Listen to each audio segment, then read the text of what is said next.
கிரிக்கெட்ல மட்டும் மாஸ் பண்ணலீங்க தல தோனி, தன்னோட ரியல் லைஃப்லயும் மாஸ் பண்ணிட்டு வராருங்க. யதார்த்தமான பிளேயரா மட்டும் இல்லாம யதார்த்தமான ஒரு நபராவும் இருக்கிறாருங்க. ரீசெண்டா தல தோனி கூட விக்னேஷ் சிவனும் யோகி பாபுவும் எடுத்த போட்டோ வீடியோ காட்சியை நீங்க பாத்திருப்பீங்க.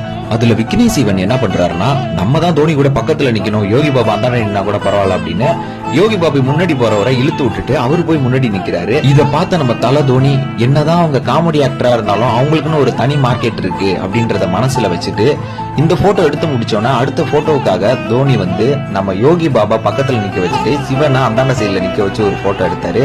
இத பார்த்த உடனே எனக்கு என்ன தோணுச்சுன்னா, எண்ணம் போல் வாழ்க்கை அப்படின்னு சொல்லுவாங்கல்ல, அதே மாதிரி தோனிக்கு அவர் எண்ணம் போல் தாங்க வாழ்க்கை.